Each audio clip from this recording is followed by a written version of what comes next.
Hello everyone, this is Praveen here and it is your own channel, that is Dikshit Physics Point. Welcome back to your physics concept class, and today's topic is the electric potential due to an electric dipole. So without wasting your time, let's start the topic. But before start the topic, we have to share a particular knowledge which is going to be used in this particular. So have a look on a board. If we have any triangle like this, A, V and C, and sides of these triangles A, V and C. This angle is angle A, this angle is angle V, and this angle is angle C. Then what is the relation?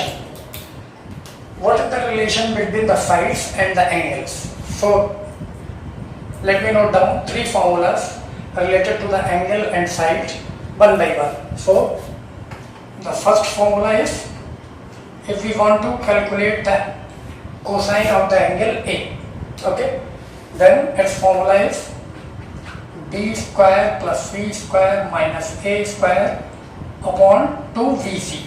This is one formula. देख रहे हैं आप, angle A use कर रहे हैं तो side other two sides B square plus C square ये positive है, माइनस उस साइड का स्क्वायर सब्सट्रैक्ट किया है जो एंगल है, और divided by 2 into BC other two side other than the angle. Same for the cos b, it is a square plus c square minus b square upon 2ac. And the third one, cos c is equals to a square plus b square minus c square upon 2a. ये three फॉर्मूले मैंने notice down किए हैं cosine rule के according, cos a, cos b and cos c for any triangle. और ये फॉर्मूले इस पर्टिकुलर टॉपिक में यूज होने, इसलिए मैंने नोट डाउन किए हैं. आप भी स्क्रीन पॉज करके इसको नोट डाउन कर सकते हैं. They are useful in this particular topic and some other questions or in the numericals. Okay, now I am going to rub it.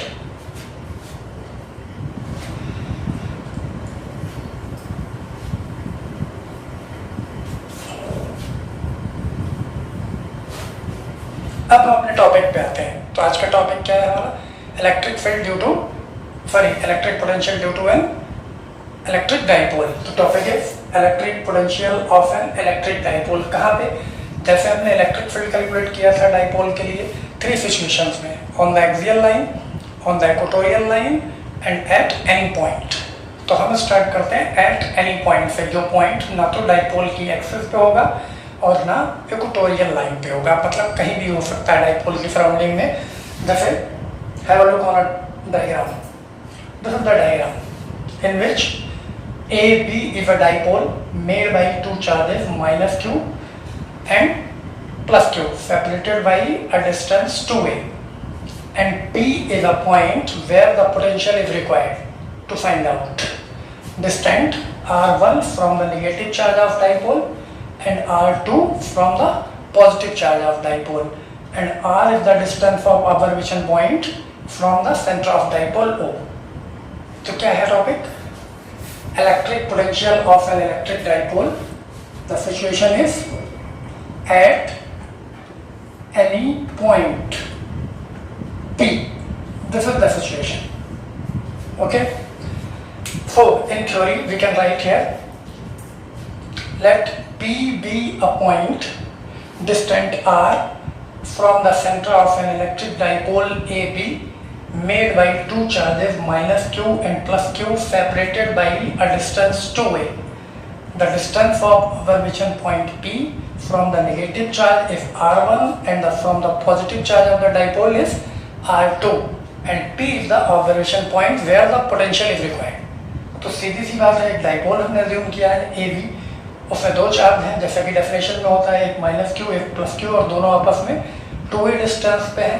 Dipole का सेंटर O है और सेंटर O से r distance पे एक point P है जहाँ हमें potential calculate करना है. इसी सेम पॉइंट की डाइपोल के नेगेटिव चार्ज पे डिस्टेंस r1 है और पॉजिटिव चार्ज पे डिस्टेंस R2 है और ये जो एंगल है POA ये आपको दिख रहा है थीटा है, तो ये टोटल स्ट्रेट लाइन का एंगल कितना होता है 130 डिग्री, तो this remaining angle is 180 minus theta. ठीक है, तो अब हम इसको कैलकुलेट करते हैं। ओके, और सबसे पहले तो फिगर में जो गिवन है वो यूटिलाइज करते हैं। According to figure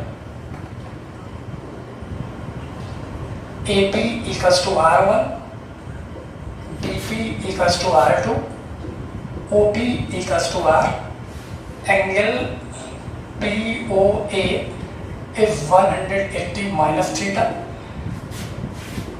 angle POB is theta. ये जो डायग्राम है वो हमने नोट डाउन कर लिए।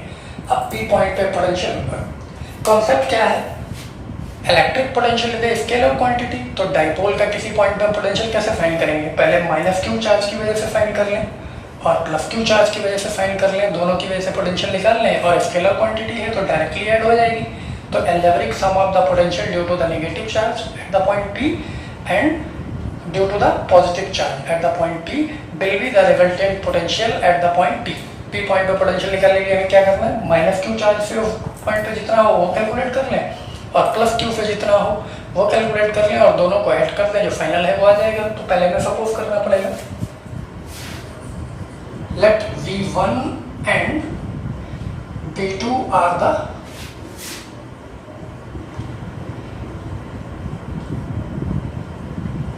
electric potentials due to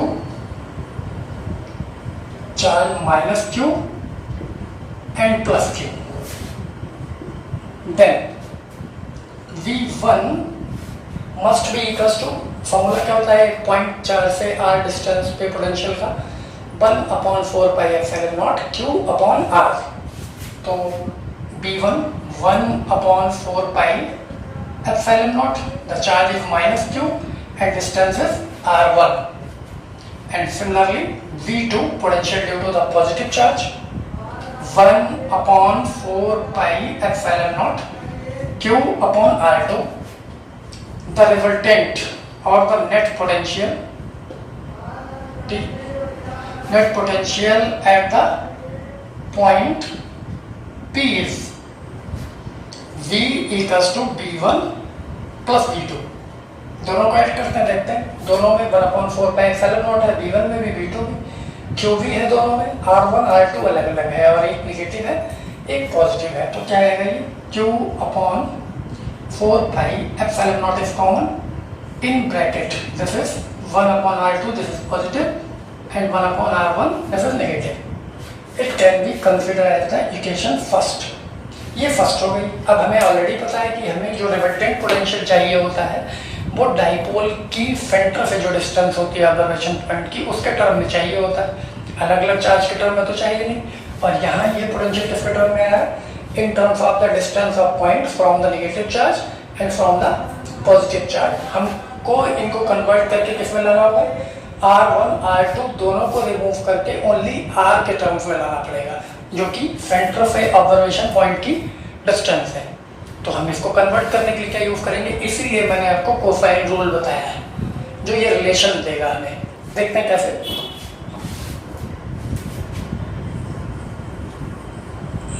देखते हैं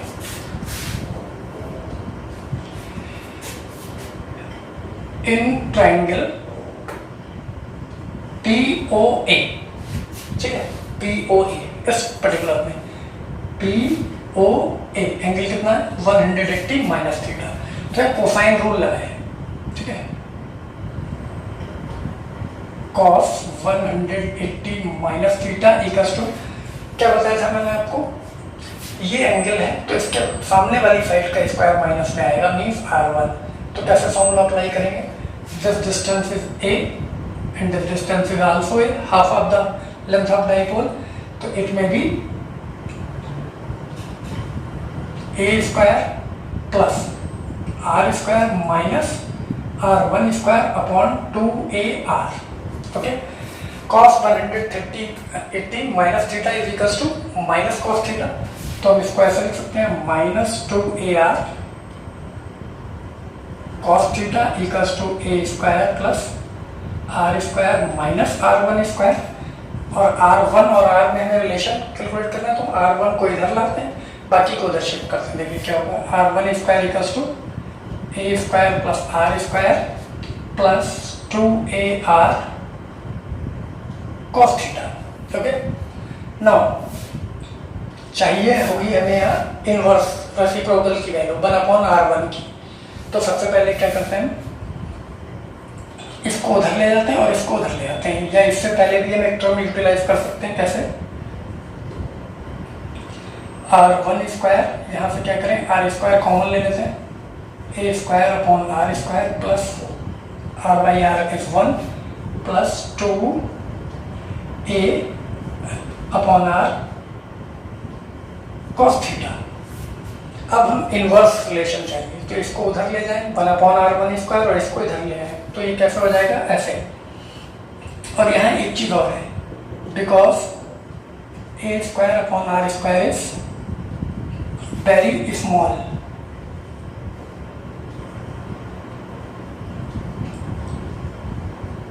hence it can be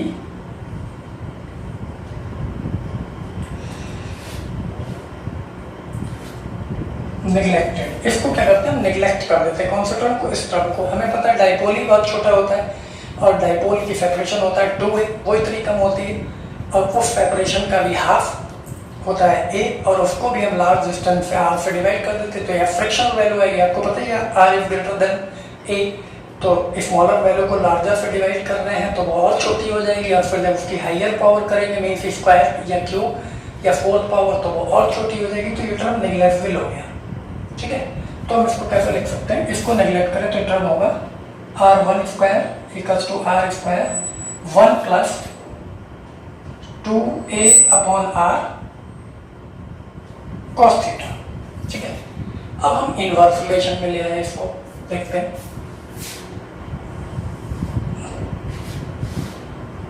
1/R1 square equals to 1/R square और 1 plus 2A upon R cos theta power half, sorry power -1। Okay, numerator में लिखा है तो पावर -1 ले ली है। अब यहाँ क्या करते हैं, चाहिए हमें क्या है, -1 है, स्क्वायर रूट लेना पड़ेगा इसको, क्योंकि यहाँ फॉर्मूले में हमें सिर्फ R1 चाहिए, 1/R1 स्क्वायर नहीं चाहिए, तो इसको ऐसे लिखें 1/R1 स्क्वायर रूट लेंगे तो 1/R, और यहाँ 1 plus 2A upon R cos theta, और पावर जब हाफ करेंगे -1 ऑलरेडी है, माइनस हाफ हो जाएगा। तो you know about the binomial theorem, इस पर्टिकुलर टर्म में हम वाइनामल अप्लाई कर लेंगे। कैसे, जब ये टर्म होता है 1 plus x to the power n, तो हम इसको कैसे लिखते हैं, 1 प्लस nx। यहाँ कंडीशन क्या होती है, x must be less than 1, तो यहाँ भी हम ये अज्यूम कर सकते हैं 1 प्लस, और ये जो टर्म है a upon r less than 1 तो है ही है, और cos थीटा की कोई भी वैल्यू मल्टीप्लाई होगी तो यहाँ वाइनामल यूज हो जाएंगी, तो हम इसको कैसे लिख सकते हैं, nx।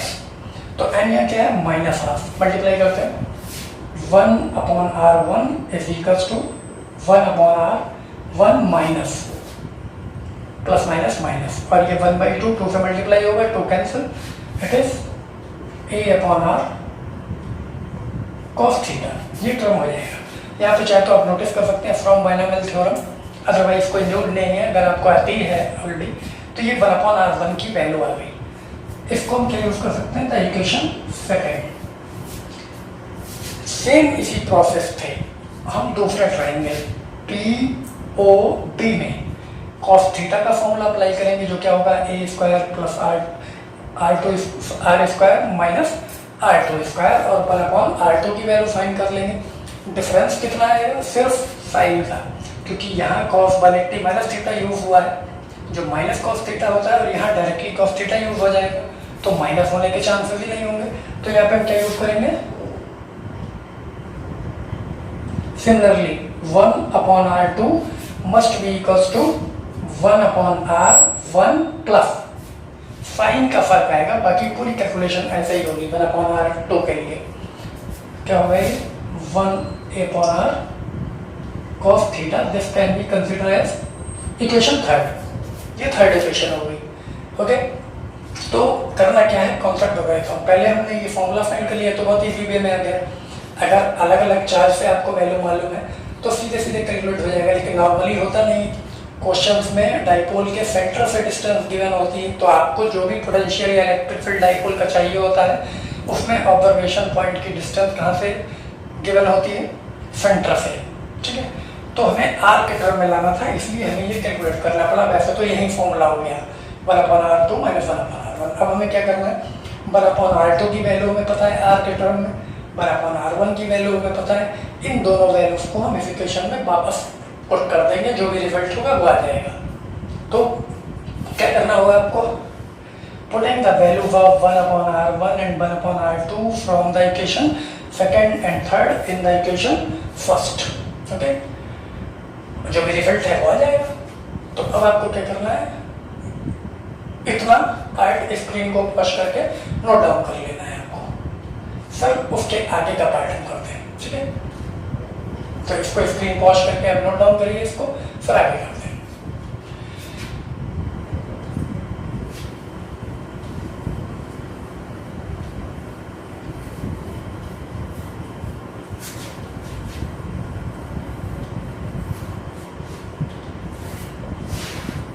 यहाँ क्या होगा, putting the values of 1/r1 and 1/r2 from second and third in equation first, ये आपको फिट करना है। तो आपका क्या आएगा, v इक्वल्स टू q/4πε0। क्या थी इक्वेशन फर्स्ट, 1/r2 - 1/r1। तो 1/r2 की वैल्यू हो 1/r 1 + a/r cos theta minus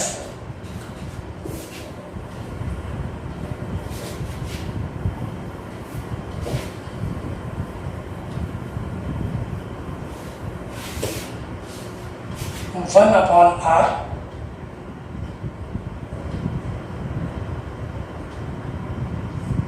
1 - a/r cos theta, this value.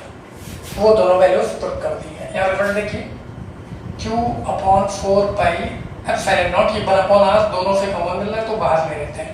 अब ब्रैकेट में क्या क्या बचेगा, देखिए 1 + a/r cos थीटा माइनस 1, और ये माइनस की वजह से ये साइन चेंज हो जाएगा, प्लस a/r cos थीटा। यहाँ देखिए 1 पॉजिटिव है और 1 नेगेटिव है, कैंसिल, इसको भी रख करता हूँ।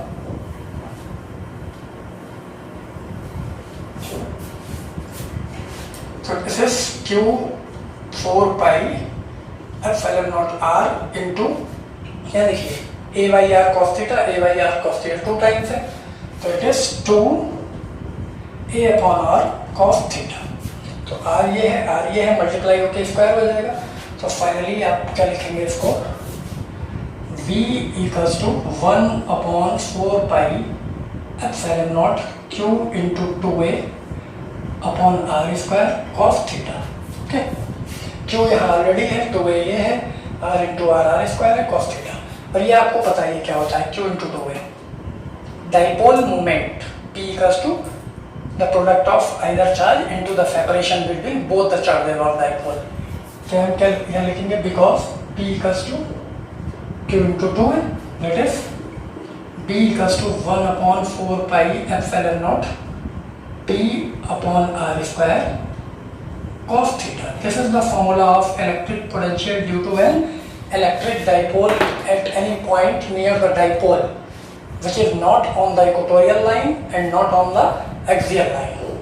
अब इसी फॉर्मूले से हम वो दोनों फाइंड आउट कर सकते हैं कि अगर ये पॉइंट एक्सेस पे हो तो फॉर्म क्या होगा और इक्वेटोरियल पे हो तो क्या होगा। ठीक है, तो आप डेरिवेशन को कंप्लीट करने के लिए उस पर्टिकुलर पार्ट के बाद ये पार्ट भी नोट डाउन करेंगे।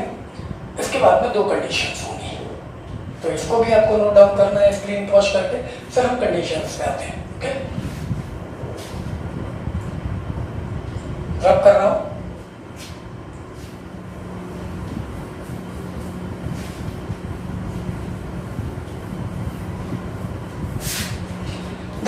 Final formula. और यहाँ पे रिजल्ट क्या है, B is inversely proportional to R square. The electric potential due to an electric dipole is inversely proportional to the square of the distance of observation point. Now conditions. Case first, if the point P V at axial line of dipole, अगर ये point P dipole की axial line पे हो तो क्या होगा। तो axial line कौन सी होती है, अलोंग द डाइपोल लेंथ, या तो इधर या इधर। अगर हम इस पॉइंट को ऐसे ले आए तो थीटा क्या होगा, रिड्यूस होता चला जाएगा, और रिड्यूस होकर फाइनली जब ये पॉइंट ऐसे देखिए यहाँ आएगा तो ये एंगल कितना हो गया, कम होते होते होते जीरो हो जाएगा। तो at the axial line theta must be equals to 0 and cos 0 degree is equals to 1, and the formula is 1 upon 4 pi epsilon naught P upon R square only. This is the electric potential on the axial line of an electric dipole. The second condition, case second, if the point P V at equatorial line of dipole, okay,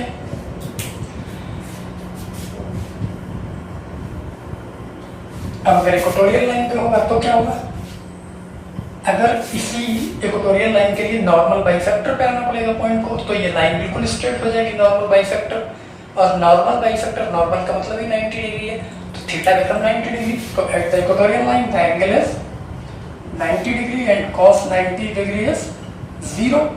So the B, जब फॉर्मूले 1 upon 4 pi epsilon naught P upon R square और cos theta के place पे 0 put होगा, तो ये क्या हो जाएगा 0, and the potential at the equatorial line of an electric dipole is 0. So by this topic we can write the formula for the electric potential of dipole in all three conditions.